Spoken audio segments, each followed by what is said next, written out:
Haryana police की हिरासत में मोनू मानेसर। सेक्टर 1 मार्केट से मोनू को पुलिस ने हिरासत में ले लिया है।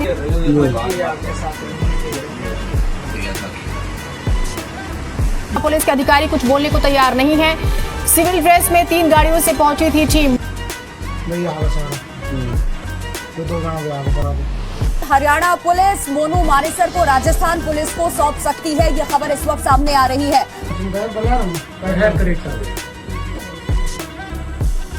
हरियाणा की पुलिस ने मोनू मानेसर को हिरासत में ले लिया है। इस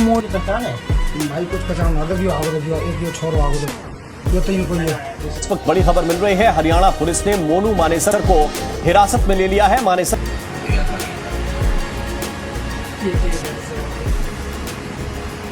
इस वक्त की सबसे बड़ी खबर, मोनू यादव उर्फ मोनू मानेसर को मानेसर के सेक्टर 1 से गिरफ्तार कर लिया गया है। उनकी ये गिरफ्तारी जिस तरह से बिट्टू बजरंगी की गिरफ्तारी हुई थी, ठीक उसी अंदाज में हुई है। हरियाणा की सीआईए के द्वारा एक पूरी की पूरी टीम वहाँ पर पहले ही मौजूद थी। मानेसर के सेक्टर 1 में धीरे धीरे लोग वहाँ पर आए, सिविल ड्रेस में आए, कई गाड़ियों में आए, किसी को पता नहीं लगने दिया। और जब ये कंफर्म हो गया कि मोनू मानेसर यहीं पर मौजूद है, तो उनसे जाकर संपर्क किया गया और मोनू मानेसर छटपटाए बगैर, जिस तरह बिट्टू बजरंगी भाग रहा था वैसे नहीं भागा और बिल्कुल आराम से जो सीआईए का बंदा था उनके हाथ पर कंधे के ऊपर हाथ डाला हुआ है। आप अपनी स्क्रीन पर साथ साथ देख सकते हैं और बड़े ही आराम से वो चलता हुआ जा रहा है। इसके बाद जैसे ही वो आगे की तरफ बढ़े तो बाकी सीआईए के टीम के मेंबर्स वहाँ पर बैठे थे, एक एक करके उन्होंने भी एक झुंड सा बना लिया और मोनू मानेसर को गिरफ्तार कर वहाँ से ले गए। अब होगा क्या? इतनी दिन किस लिए मोनू मानेसर की गिरफ्तारी में लगा दिए और भारतीय जनता पार्टी की सरकार ने और गोदी मीडिया ने किस तरह मोनू मानेसर को हिंदुत्व का एक बड़ा चेहरा प्रदर्शित करने की कोशिश की और असल सच्चाई क्या है और भविष्य में किन किन केसेज में और किन वांटेड केस एप्लीकेशंस में इनके ऊपर एक्शन होने वाला हो, तमाम चीज़ें आपको बता देता हूं। आप सबको पता है कि 16 फरवरी को नासिर और जुनैद को जिंदा जला दिया गया था। कहां पर? भिवानी में, हरियाणा के भिवानी में गो तस्करी का उनके ऊपर आरोप था। पर बार बार जिस तरह से एक्टिविटी मोनू मानेसर और इसकी पूरे के पूरी गैंग की हैं, वो इनकी सोशल मीडिया प्रोफाइल से स्पष्ट दर्शाता था। इनका यूट्यूब चैनल भी था जिनको लाखों लोग फॉलो करते थे। डंके की चोट पर यह आदमी कई बार कह चुका है, हमने भी इसकी वीडियो दिखाई है, कि कह रहा था कि गो तस्करों को तो हम मारेंगे भी, उनको पकड़ेंगे भी और उनको प्रशासन को भी सौंपेंगे। गो तस्कर को तो हम मारेंगे और जिंदा काटेंगे भी, उनका काम हम करेंगे। और आरोप प्रत्यारोप तो काम करने वाले पे लगते रहते हैं, उनमें हमें कोई दिक्कत नहीं है। हम इस बात में कोई कोताही नहीं है कि गो तस्करी के आरोप में या गो तस्करी के शक में जिस भी आदमी को ये पकड़ता था, ये अपने आदमियों के साथ मिलकर उनको बुरी तरह से पीटता था। उनकी गाड़ी में जहाँ पर भी गाय होती थी उस गाड़ी पर गोलियों से बौछार करता था, उसके ऊपर टायरों को फाड़ता था और गाड़ियों को इतना रोड पर ही, हाईवे पर ही और गलियों में भगाता था जब तक उसके टायर नहीं फट जाते थे। और रिम पर, जो गाड़ी के जो रिम होते हैं उन पर इनको गाड़ी चलाने की आदत थी।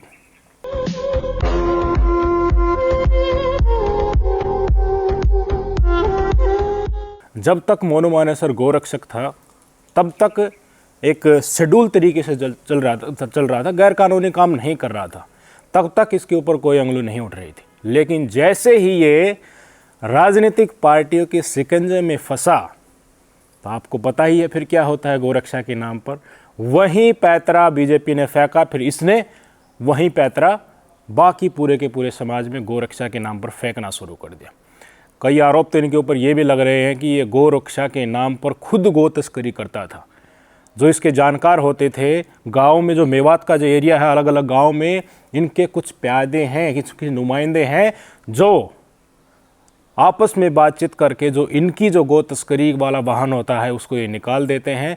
बाकी इनको चंदा दिए बगैर, इनको पैसे दिए बगैर जो भी गाड़ी टोल से निकलती है या मेवात से जाती है उसको ये पकड़ लेते हैं और उनकी इतनी बुरी हालत करती हैं कि जो भी इस तरह के व्यापार में संलिप्त है वो आगे से मोनू मानेसर को एक तरीके से हफ्ता देकर ही वहाँ से निकले। ये इनके ऊपर आरोप लग रहे हैं कि गो तस्करी के नाम पर ये आदमी ऐसा कर चुका है।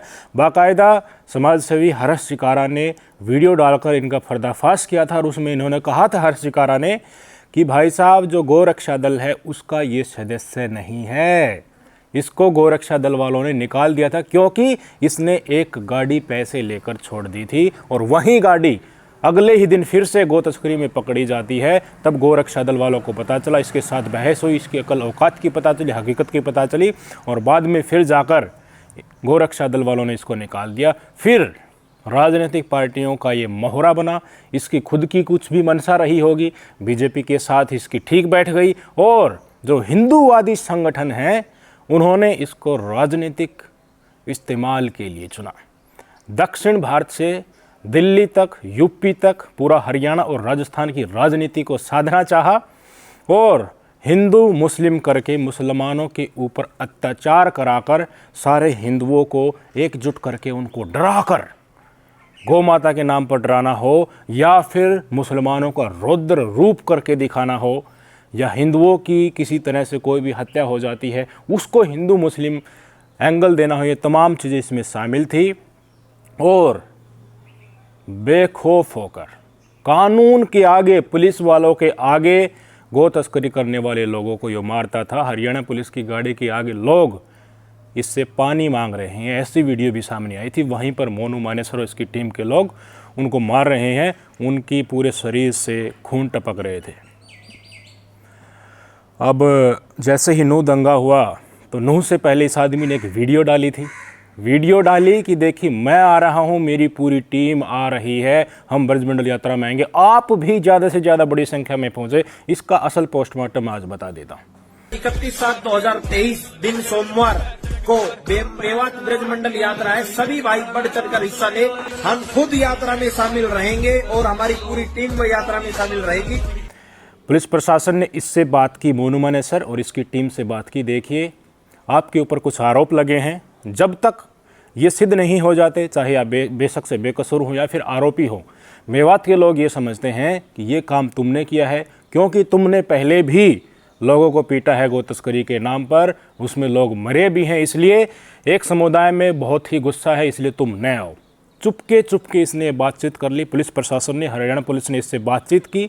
इसने कह दिया ठीक है, अगर ऐसा है मेरे आने से अगर ऐसी भड़क जाएगी हिंसा या फिर वहाँ के लोग इतने खफा हैं तो मैं नहीं आऊँगा। इसने वीडियो डाल करके तो ये बता दिया मैं भी आऊँगा और मेरी टीम के बाकी लोग भी आएंगे। पर पुलिस के साथ जो इसकी बातचीत हो गई, बाकायदा पुलिस प्रशासन ने दूसरा पक्ष जो था मुस्लिम समुदाय का, मेवात का, उनको बताया भी था कि मोनू मानेसर से हमारी बात हो गई है, वो नहीं आएगा। लेकिन वीडियो डालकर जिस तरह से आने की सूचना दी थी, इस तरह वीडियो डालकर न आने की सूचना नहीं दी। क्यों? क्योंकि असमंजस बना रहे। वहाँ के लोग सोचें कि आ भी सकता है, न भी आ सकता है, कुछ कहे आएगा, कुछ कहे नहीं आएगा। और इतने में यात्रा वाले दिन एक फेक न्यूज़ ड्रॉप होती है। किसी ने फेसबुक पर लिख दिया कि ये देखिए मोनू मानेसर आ गया है। वो वीडियो उनकी कोई पुरानी थी, उसमें ही लिख कर डाल दिया। लोग बहुत गुस्सा हो गए। ऊपर से बिट्टू बजरंगी का बयान इस तरह से आ चुका था। इससे पूरा का पूरा मेवात खपा है। इनकी एक्टिविटी क्या है वहाँ पर धरातल के लोग अच्छी तरह से जानते हैं। सारा का सारा बखेड़ा खड़ा हो गया। नूह हिंसा के बाद हिंदुओं को भी मकान ढह गए और मुसलमानों को भी ढह गए। बेकसूर लोग भी इसमें पिस गए। पूरा का पूरा मेवात में बुजुर्ग लोग ही हैं, जवान लोग या तो जेलों में हैं या फिर पलायन कर चुके हैं कहीं ना कहीं जगह। और जिस तरीके से बिट्टू बजरंगी के ऊपर भी एक्शन हुआ, खाप चौधरियों ने, किसान संगठनों ने काफ़ी कोशिश की और इन ठेकेदारों ने भी अपनी पंचायतें की। और अब जब ये धीरे धीरे तस्वीर साफ होने लगी कि हरियाणा में और विशेष करके जो मेवात के आसपास का एरिया है, जिससे ये तथाकथित संगठन राजनीतिक पार्टी की कुर्सी चमकाना चाहते थे, वो बात बनेगी नहीं, खुद ही बैकफुट पर आते हुए दिख रही है। तो आज उस घटना को, जो मांग लगातार चल रही थी, कांग्रेस की राजस्थान सरकार में जो FIR दर्ज थी घाटमिका के केस में और उससे संबंधित और भी केस में, तो अब जब मामला बिल्कुल शांत हो गया, ये ठेकेदार आराम से एक जगह बैठ गए। अब सरकार को भी पता चल गया कि देखिए कोई पंचायत अब बड़ी संख्या में होगी नहीं, लोगों के अंदर एकदम से विस्फोट गुस्से में नहीं होगा, चाहे वो ये तथाकथित हिंदू संगठन वाले हों या फिर बजरंग दल वाले हों, विश्व हिंदू परिषद वाले हों, गोरक्षा वालों का जो संगठन है उन्होंने इसको पहले ही बाहर कर रखा है। तो जब मामला अब शांत हो गया तब इनको पकड़ा गया और बताया जा रहा कि अब राजस्थान की सरकार है उसको सौंप दिया जाएगा। वीडियो सबूत, फोटो बड़ी संख्या में जिनमें ये हथियार लेकर लहराता था और सरकार की सह पर किस तरह से तांडव काटता था, वो आज अपने आप को इस मोनू मानेसर की जगह पर रख दीजिए और देख लीजिए। राजनीति इस्तेमाल करके चूस करके फेंक देती है और जब आप फंसते हैं ना, कोई नहीं जाता आपके पास। जो लोग इन हिंदुत्व के ठेकेदारों के सर्कल में फंसकर मौत की घात चढ़ गए, जिनको मार दिया गया ये जो इस घटना में नू हिंसा में, उनके घर पर अब कौन जा रहा है? ये सारे ठेकेदार जा रहे हैं। ये पहले भी ऐसे ही भाषण देते थे नफरती और अब भी दे रहे हैं। दिल्ली दंगों की बात कर लो, जिन्होंने वो हिंसा भड़काई वो उस समय पर भी वैसे ही भड़का रहे थे, आज भी वैसे ही भड़का रहे हैं। मासूम लोग उसमें भी मारे गए थे। मासूम लोग जो इन ठेकेदारों के बहकावे में आ जाते हैं और लाल गमछा अचानक से बांधकर त्रिशूल उठा लेते हैं, तलवार उठा लेते हैं, वो भी आज निस्तानबूद हो गए हैं, वो मारे गए हैं, उनको भी कोई पूछने वाला नहीं है। और अब मोनू मानेसर जब असल गोरक्षा छोड़कर बीजेपी के हत्थे चढ़ा और हत्थे चढ़कर इसने हिंदू मुस्लिम करके सांप्रदायिकता फैलाने की कोशिश की। सांप्रदायिकता कब फैलेगी? जब ये हिंसा करेगा, किसी को मारेगा। तो इस स्ट्रैटेजी में जब ये कूदा, उसी दिन से इसका एक तरीके से गिरफ्तारी वारंट जारी हो चुका था। तारीख उसके ऊपर लिखी नहीं हुई थी, वो तारीख आज आ गई। मोनू मानेसर को लेकर मेवात का रीजन इसी कारण से नाराज़ था। मैं आपको पहले भी बता चुका हूँ कि भाई साहब, ये आदमी कानून को हाथ में लेता था। हरियाणा पुलिस के साथ मिलकर गौ रक्षा करने का तो ढोंग था, करता सब कुछ यही था। पुलिस में बाकायदा चौकी में फ़ोन कर देता था और वहीं पर सेटलमेंट भी हर तरीके से हो जाती थी। जिस तरह से एक एसपी आदेश देता था उसकी चलती थी। भाई साहब, इसकी गोरक्षा के नाम पर इतनी उस एरिया में चलती थी। इसके गुरुजी भी हैं, वो भी खूब तलवारें, कट्टे, राइफल, पिस्टल लहराते हुए देखे जा सकते हैं। पंचायत जितने भी हैं उन्होंने जिस तरह से इन्होंने नफरत परोसी, और उससे पहले भी मोनू मानेसर को एक पंचायत में बुलाया गया था, उसमें वहाँ पर उन्होंने खुले में स्टेटमेंट दिया कि हम गर्दन काटेंगे गौ तस्करों की, और हमारे साथ जो है उनका मैं सार्वजनिक तौर पर नाम नहीं लेना सकता, वो बहुत बड़े आदमी हैं। कौन है इनके साथ सबको पता है, किसकी सह पर ये इतनी ऊंची ऊंची बातें कर रहा था। अब राजस्थान की सरकार जब अपना डंडा चलाएगी तो इससे कौन मिलने जाएगा भाई? इतने दिन ठीक है आपने निकाल लिया।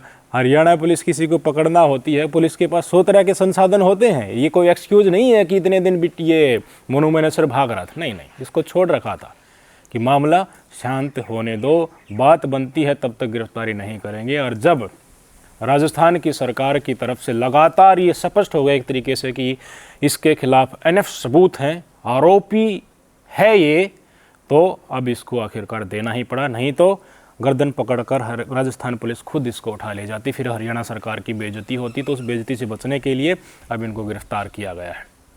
जितने भी केसेस होते हैं जांच के नाम पर, मैन हैंडलिंग के अकेले केस बने ना, मैन हैंडलिंग के, पकड़कर उनको मारना, पीटना, खूनों से लथपथ करना और गाली देना, व्हीकल्स पर चलते हुए व्हीकल्स पर फायरिंग करना, अगर इन मैन हैंडलिंग के केस को ही लेकर सबको कंबाइन करें तो इतनी सज़ा हो जाएगी इसको नानी याद आ जाएगी। पर सरकार के सह पर पल रहा था, तब तक चलती रही और जब पिंजरे में फिसा तो किसी और को उठा लेंगे। चल भाई मोनू मानेसर तू हो साइड में, हेकड़ी निकल जाएगी। अब घाटमिया केस में जो हुआ, इनसाइड स्टोरी यही बता दी जा रही है कि जो पहले आम केसेज में ये मोनू मानेसर करता था, वहीं इस केस में भी किया था इन्होंने। गो तस्कर थे वो ऑलरेडी, इस बात में कोई संदेह नहीं है। पहले भी उनके खिलाफ जो जुनैद और नासिर हैं, उनके खिलाफ केस दर्ज थे गो तस्करी के।